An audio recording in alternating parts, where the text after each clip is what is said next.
Welcome to the What to Read Next podcast. In this podcast, your host, Lori Amin, will interview published authors to chat about their work, journey to getting published, and their book recommendations. If you share a passion for books and always looking for your next read, then join us. Welcome to the What to Read Next podcast. Today, I have a fun guest with you. It's one of my favorite authors, Adriana Herrera.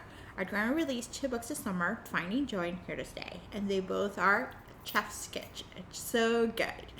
They both have Afro-Latino flavors, and they have a touch of social justice, and they're so good. I really enjoy her books, and in this interview, we chat about her books and some fun book recommendations. Before we get to today's interview, I want to share a fun Patreon perk that starts at just $1. Do you love romance and wish you know what you should read next? Are you looking for book recommendations based on tropes, new releases, backlist titles? Got Kindle Unlimited and wish you knew what you should borrow next? I got you. Each week I post 10 to 15 romance recommendations to the Patreon community. We have about 25 plus recommendation lists in the library for you to peruse and get started. This perk costs $1 a month and it will support the podcast tremendously. If you'd like to join us, please click on the link in the show notes. Now let's go to the interview. Hi Adriana, welcome to the What to Read Next podcast. Hello, thank you for having me again. I'm so happy to be here. So happy to have you back. So tell us what you've been up to since we last spoke last year. I have been writing a lot of books. Yes. That has been the fun part. And then, managing life in COVID has been, has had its ups and downs. But, I'm lucky that I can do my writing and my day job from home. So, pressing on and writing all the love stories I can. So I got a question about your writing because you have a day job and it's, takes time. So when do you write? Like, do you write in the mornings or at night? Like, when does the magic happen?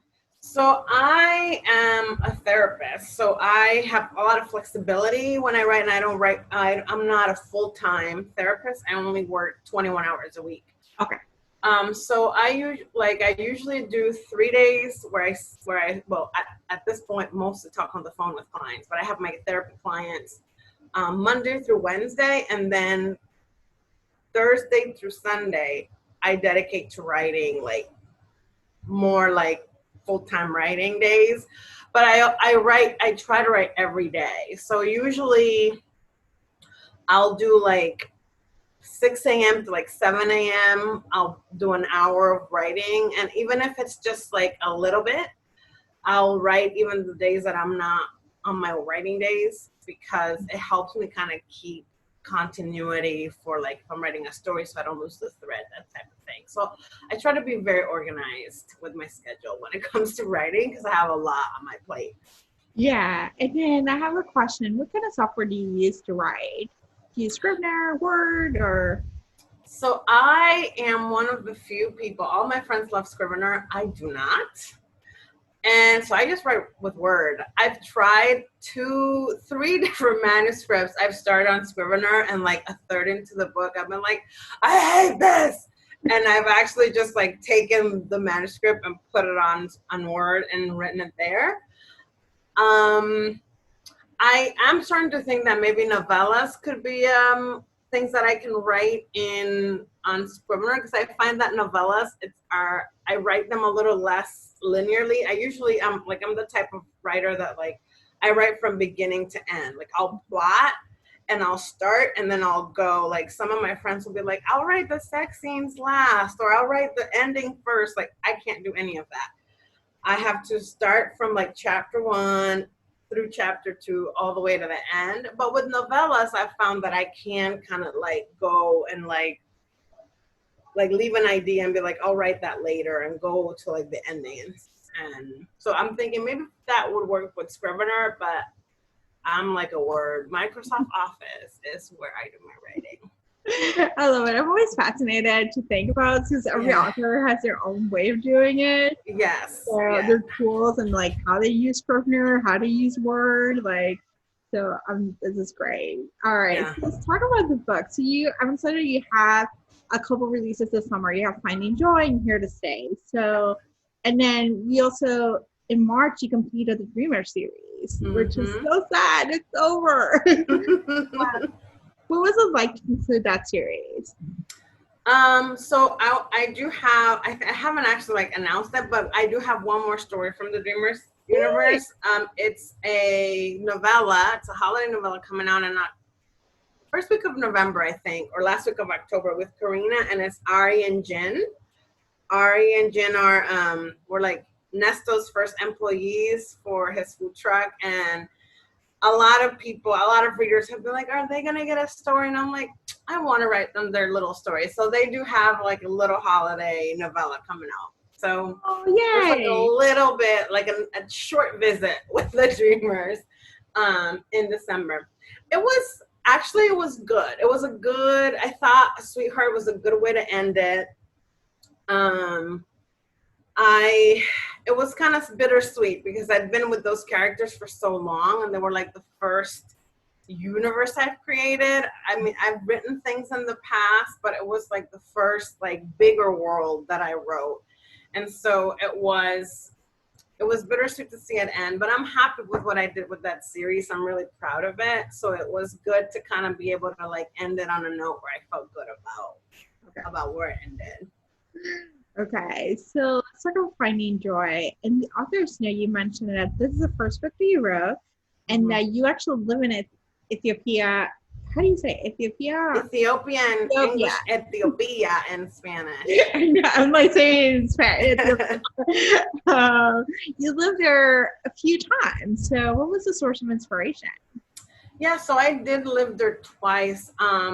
My partner and I moved, my partner had already been working there when we got married. So we date a good portion of when we dated, like kind of getting close to when we got married, he was already there.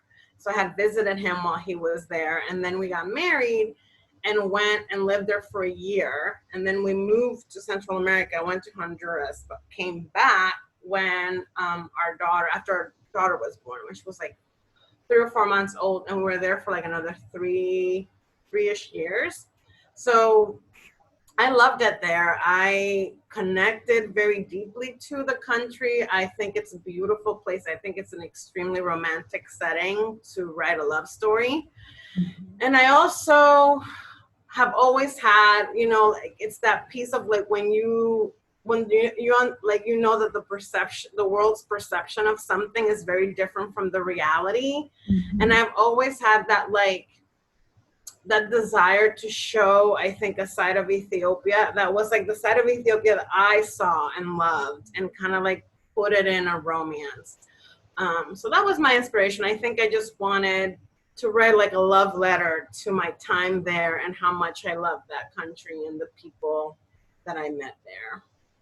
So there's a lot of misconception about the country, like with hunger, AIDS, and all these different things. Yeah. So you actually wrote a love letter to the country about, the businesses are thriving, the community that's growing.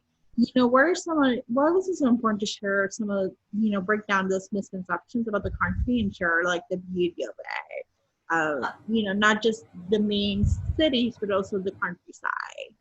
Yeah, I mean, I worked a lot in the countryside. So part of the work that I did when I was there, I worked for nonprofits, and a lot of the work that we did was in the rural area. So we lived in the capital, which is Addis Ababa, but a lot of the work that we did was field work. So I had to do like a lot of trips down south. We'd spend a week there, which my work was very similar to the work that Desta Joy did in the book. And so one of the things that I love to do there's a few things, like also like the perception that like people from the Western world come to like bring knowledge and wealth and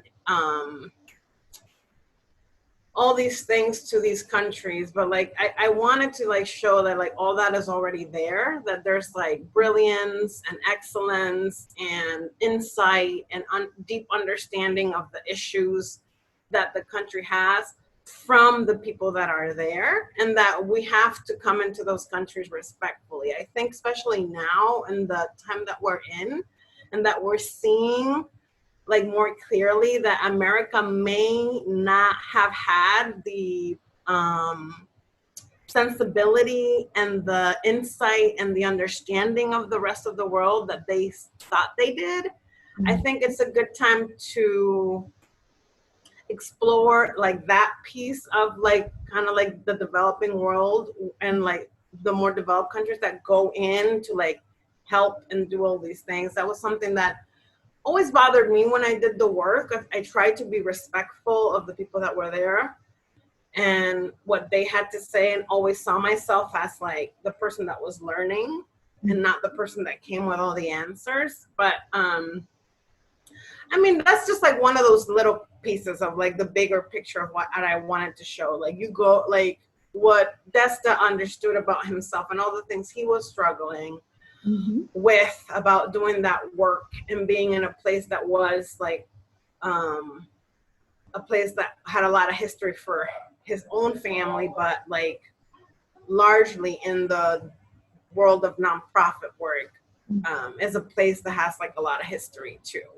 Yeah. Like yeah. So it was interesting to have Sam's character to be kind of like that American colonialism, you know, the sense of like, I know it all, like this needs to happen this way, my way or the highway, which is like what sometimes the misconception that, you know, people go into developing countries and expect to just apply, you know, what we know, like it needs to apply to that box. And the reality is that the pushback of the government saying, no, we're not doing that. You know, right. We have a culture, we have our way of doing things, and we want you to follow those. Right. Yep. Okay. Yeah. So this is like first story that drives hit into LGBT rights in Ethiopia. Why was it important to share this in the storyline? Well, I mean, I think a big part of it is because I try to write things that are like realistic. Like I like to write themes and issues that are important to me and try to like present them in a way that's like romantic and like, you know, people can still fall in love even in these circumstances. And I really wanted to kind of explore what it would be like. The character of Elias was someone that I wanted to, like, I tried to be really careful with him and very respectful, because one of the things that I wanted to do with Elias is not, like, one of the things that really bothers me about fiction or like Western fiction that is set in other places and like quote unquote exotic places is that the white character or the American character goes in and finds this person from that place that's like an empty vessel. And like the American person or the Western person like fills that person up. Like they, like our culture is what like fills them or like makes them like a full-fledged person. And what I wanted to do with Elias was that he was like, be very clear that like Desta's coming in and meeting a person that is like a very interesting, brilliant, strong, confident, like man who understands his position in the world clearly, and that he, even though he's in a place of conflict where he's considering leaving Ethiopia, where he's grappling with, you know, the reality that if he stays in Ethiopia, he can't live openly because he is gay and it's not legal to be gay, or not gay, but being a same-sex relationship isn't legal in Ethiopia. So he's grappling with all these things, and yet he loves his country. And yet it's a conflict, it's a painful decision to him, for him to make, to leave it, because he wants to stay there. He wants to do the work that he thinks is important. So I wanted to really make, you know, like propose that when we go into different places, like we find like what's there is already like, well, a wealth of things, of culture, and especially Ethiopia, a place that has such a fascinating history and such like rich culture, and has done like, has given so much to the world, like coffee. So like the idea of, you know, not like these dark, weird places that like, you know, we from the West bring a light to. Like there's already a shining bright light in Ethiopia that Desta found.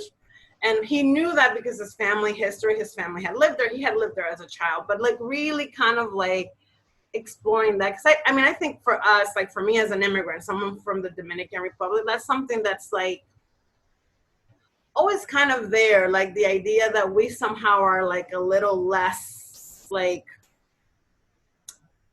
polished, you know, like the polish comes from the West. And so that's some of the things that I want to like subvert and explore, that Elias was like this really fascinating, sexy, brilliant man. Yeah, and he had like so much like growth. Like he had family, he went to school, like he accomplished so much, and he was just like he was already on track to continue to accomplish. Like he's a smart man. He's going to Columbia for a PhD. Like, and he's looking at issues like toxic masculinity in his country. Like, it's fascinating. Yep. And I mean, even that idea that we have to bring those concepts there, like you know, Ethiopians are already thinking about toxic masculinity. They're thinking about feminism. They're thinking about all these things too. Yeah. So you self-published this book. What was your journey to get that book self-published? So I tried to sell that book twice to traditional publishers, and they just didn't seem to think that it would sell. Like it's, I think it's still that that issue within traditional publishing, that I think there's certain stories that they just don't know what to do with, that they're not prepared to think about in terms of like they're just not prepared to think of them as a good investment. And I thought readers would want to read it. I thought this is the type of story I want to read as a like lifelong romance reader. This is a story that I would find intriguing and interesting. And so I decided to publish it myself. And I think in the end that was the right decision, because then I could do the cover that I wanted and like, you know, package the book and release it exactly how I wanted, like get an editor that I knew would be able to like treat the story the way that it needed. So I'm happy with the outcome, but it took me like 2.5 years. Like I wrote that book in 2017 and I tried to sell it one time with my agent. No one wanted it. Then we sold it to like LGBT publisher that ended up like being a disaster. So we pulled it from them. And I said, I'm just going to pull it. I don't want to have issues with it. It was Dream Spinner Press when they were having all these issues. So I was like, let's just take the book back. So we took it back. Early on when they were starting to have issues, I was like, I thought this might not be the best idea. So, and then we tried to sell it again and still nothing. So then I was like, forget it. I'll just do it myself. I love it. I love that authors have the ability to write stories, and now they have the ability to say, if it doesn't sell traditionally, I'm going to sell it myself. And just there's a niche there's audience who are willing to read indie publishing. Yep. And to see, because they're taking risks that traditional publishers are not willing to pay off, and readers want those risks. Yep. And if it's, I think for me, because I love being in control of things. So actually self-publishing really, really works for me. Being hybrid really works for me. And I think it's actually really helped me with maintaining my energy for writing, because I think one of the really difficult things about own voices authors and people who are writing about people or characters like in the margins, LGBTQ, disabled, neurodivergent, people of color, is that we feel the pressure, because it's a real pressure to adjust, compromise, change certain ideas to make it more appealing to like a traditional publishing house. And I think that there's a reason for that, and like that's something that, you know, I can work with to a certain degree. But I think if I didn't have the, you know, other avenue of like the projects that are like passion projects that I really want to write, but I know traditional publishing may or may not be ready for, like I can still do that. And I think it really helps me stay energized and creative because I don't have to limit my ideas. I always have like a million ideas. So I think if I didn't have that option, I think it could be really demoralizing to just depend on what traditional publishing is ready to do at any given moment when you are writing what I write. So just keep writing because I love your stories. Thank you. I will. I was like, if this doesn't work, I'll just do it myself. Yeah, I love your stories, and there's like yours a market. I have friends who are super fans of your work, so it's like, oh, good. It's awesome. So, all right, so let's talk about Here to Stay. This book is set in the world of luxury department stores. His headquarters in Dallas. What was the research like? Because luxury department stores like Neiman Marcus, Nordstrom, and then Dallas, which is not a setting that we would, assume from you. Like we've seen New York, we've seen Ethiopia, Yes. Ithaca, but Dallas is different.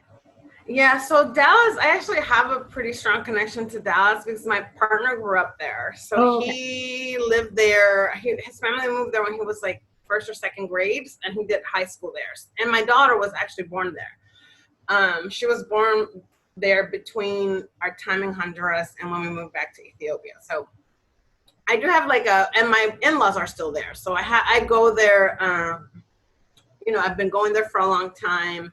And so I know the city well, but what gave me the idea was actually reading a history of Texas. I read a lot of nonfiction.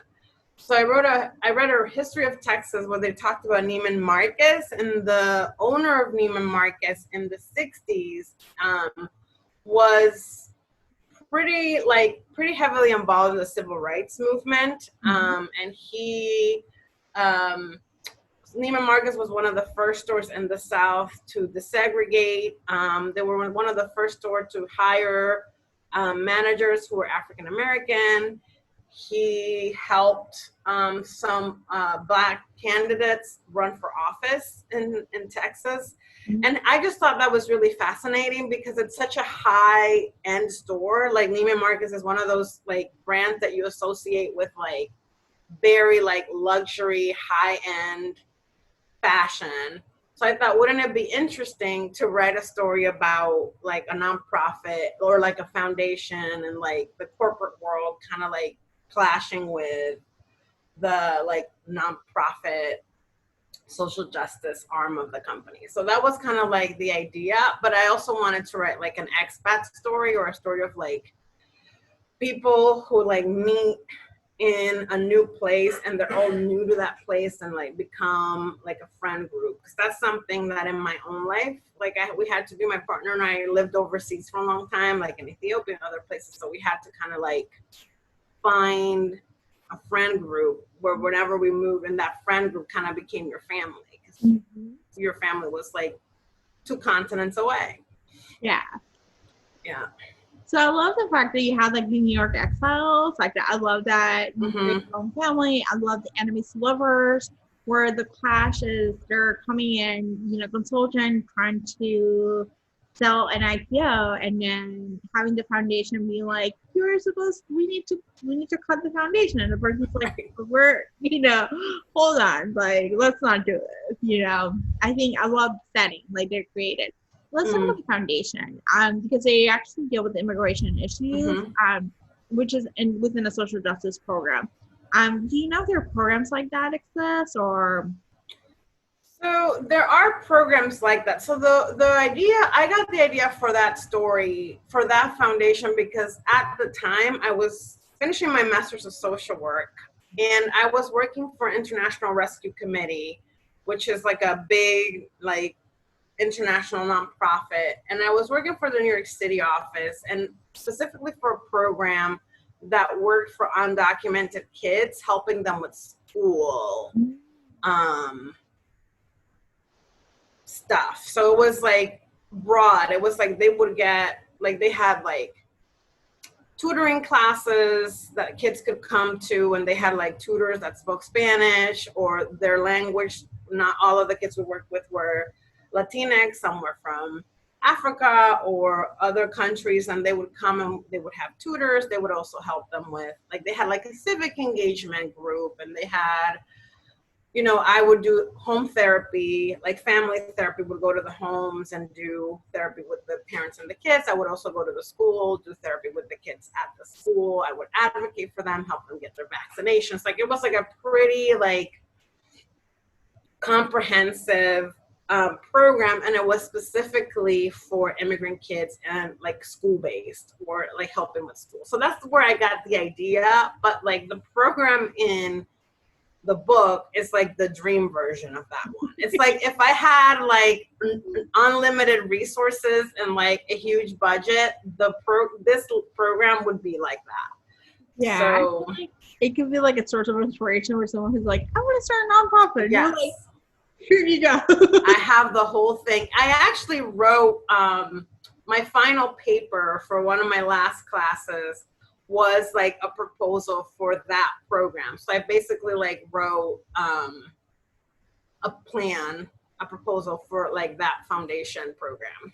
Oh my God. Well, I love how the worlds collide, Yeah. So when you didn't think about like your master's work can collide with your writing and romance, I try to do it as much as I can. I was like, if it sounds like I have a lot, like I thought a lot about that program and the details, it's because I wrote a paper about it for school. That's amazing. So why is it important to talk social justice within the women's paragraph?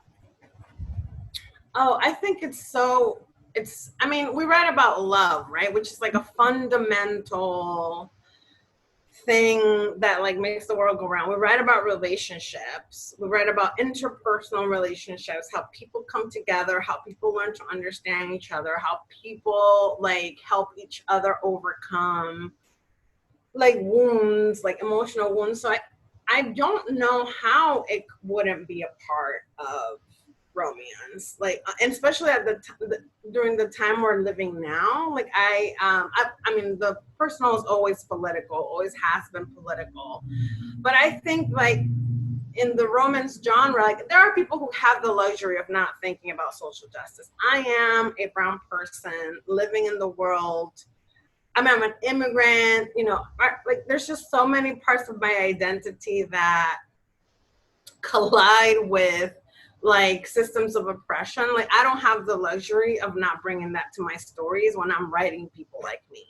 Mm-hmm. And so my hope is that the more that we see stories like that, and I'm by like not at all the only person writing about this. There's like a lot of Own Voices authors writing stories that have these themes in them. And I think the more that we write about them, the more that we build the window of tolerance. And like, I think it's a great way to develop empathy in the reader for like the realities of our life, because they can understand some of those things and still see the joy and still see that we are whole people and still see that there's beauty in our lives. And so I think that's important work. I think that is also the work of social justice. I think being able to like build those connections, build those windows, right? Windows to our lives that are not relying on our pain and our trauma.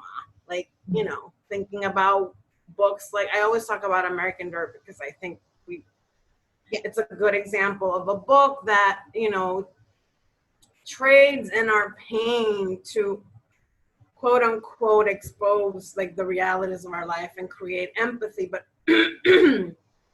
I don't think that's the real work of social justice in fiction. I think the real work of social justice in fiction is writing stories where we are thriving, where we are striving, where the realities of our lives don't erase our joy and our ability to be loved and happy and have futures that are full of good things.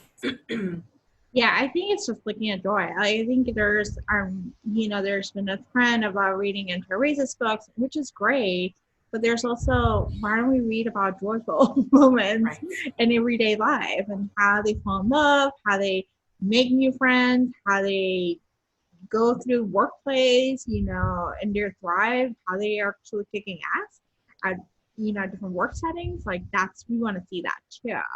Because it's important, it's just being trauma born. Yeah, I mean, I think publishing has a role to play in that. I was thinking about this yesterday because I think it was Silvia Moreno Garcia. She did a thread yesterday about the best-selling books from January to now, and she had it's like a 20-book list. And, you know, she was talking about her own experience. It was a great thread. But the list itself was like, I was like, wow, the only Black woman on this list that is not writing anti-racist books is, you literally have to be Michelle Obama to be, like, literally her to be able to get on this list. And everything else, like the only other fiction book that even touched upon issues of people of color was this Janine Cummings book, American Dirt. And then everything else was anti-racist books.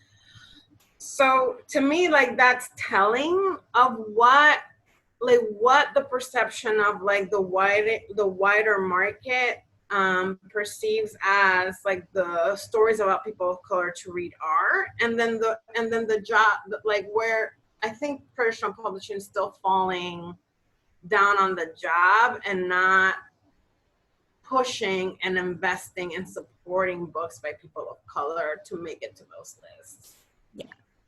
Yeah, there's a lot of work to be done for sure. Yeah. So let's talk about your upcoming projects. Do you have a telenovela project coming up? Yes, I do. Okay. So I am writing 2 books for the Desire line from Harlequin, and it's Zambrano Studios is the name of the series, and it's a Dominican American family who own like a TV empire. So the idea is that this family owns something. I mean, I'm thinking about, like, the way I envision it is something like Telemundo, but like owned by like because Telemundo and Univision are both like Mexican. Yeah. But you know, like growing up in the Dominican Republic, my dad, like his business was television. So I have like I have an understanding of how like the business works. And also I remember like back in the day when my dad like would what my dad did was he would buy the rights to distribute broadcast like programs. So he would bring the novelas from Mexico, from Venezuela, from Colombia, from Brazil, and then, you know, he would make money from the commercials and stuff like that. So, and it was like his business for like 40 years. And so that's part of what I wanted to kind of like explore in these books, like the, you know, thinking about like the television world of Latin America is not just like Mexican television. Like there was like other really big like producers of content. Like, I mean, Venevisión was huge in the 80s, and Brazilian, like thinking like Chica da Silva that came out, I don't know, in the 90s, that was like, everybody was watching that novella in the DR. Yeah.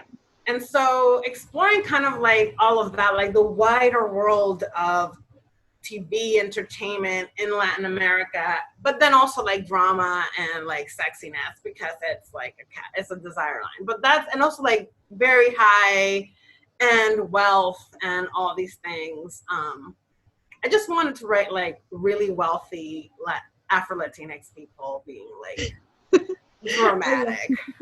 I love it. Yeah, I grew up in Puerto Rico, so I grew up with like the novelas, like from like being exported and just knowing the world, like it just like that whole world of like really wealthy people, you know, behaving badly.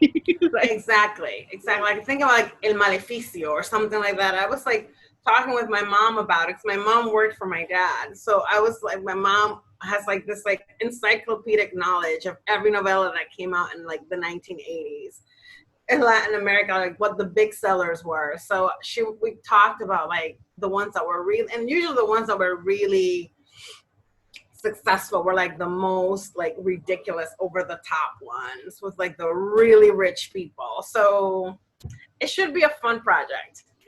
I can't wait. And then do we get more books within the Here to Stay world, or is this just a standalone? Yeah, I think hopefully, like I've envisioned it. I don't have like a super clear answer yet, but the idea is that I envision it as like a 4-book series actually, because like I wanted to give like us each like Jose, Miguel, and then Tariq and Danny, and then Salome. Like I wanted to each of them to get a story. Clearly, if you read the book, you know the Jose, Miguel, and Tariq are kind of like clearly like into each other. So yeah, and then Danny is an Instagram influencer, which I thought was fascinating and nice. Influencers out there. Right. So I mean, I think they're all kind of like interesting characters. So my hope is that I can I envisioned it as a 4-book series, and I like to have queer stories. So like I envision like Salome having like a lesbian romance and doing that. So hopefully that can happen. It's exciting. I love it. All right, so let's talk about book recommendations. This is an opportunity for you to share with the audience what they should read next. What is your preferred reading method? Ebooks, paperbacks, audio?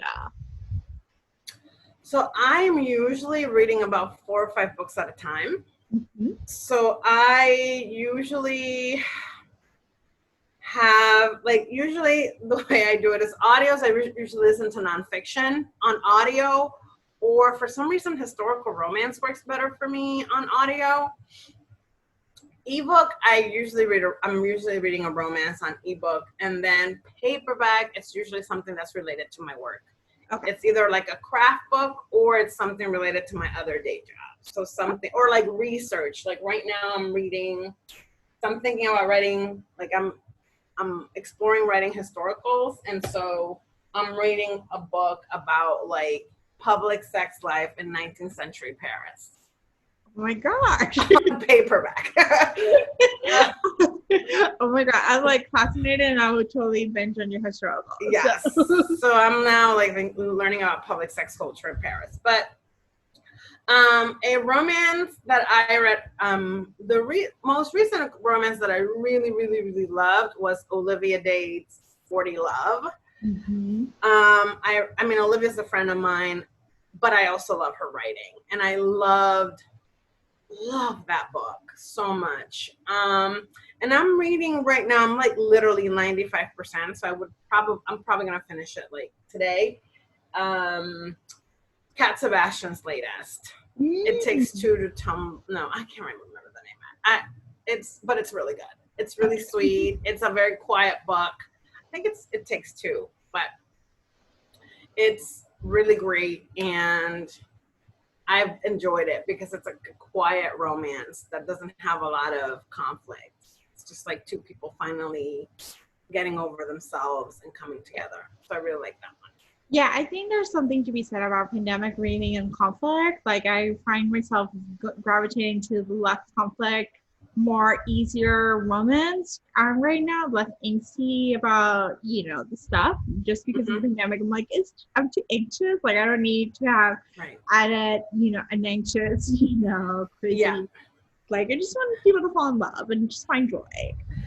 Yeah, low stress reading, like low stress romance has been a real blessing in this time. I've been reading a lot of, like I've been listening to I hadn't read The Ravenels by Lisa Kleypas, and I'm like on the 3rd one, and it's like, wow, this is like the equivalent of like a really good cookie. Like this is like cute and funny and romantic, and she just writes a really tight romance, and I'm like, this is great. And I'm also like learning, like this is good like research for craft because she's like so effective.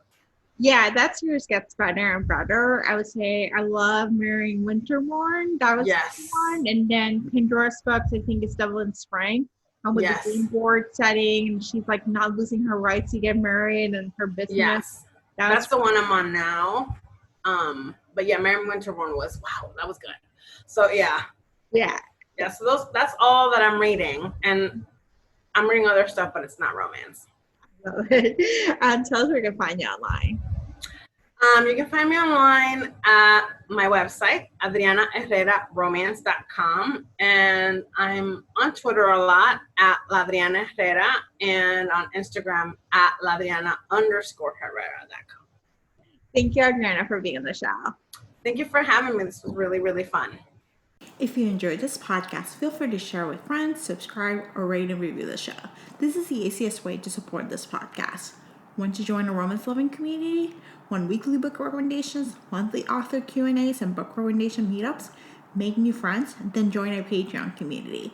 To sign up, please follow the links in the show notes. What to Read Next podcast is part of the Frolic Podcast Network. Find more podcasts to love on frolic.media/podcast. Thank you so much for listening and have a great day.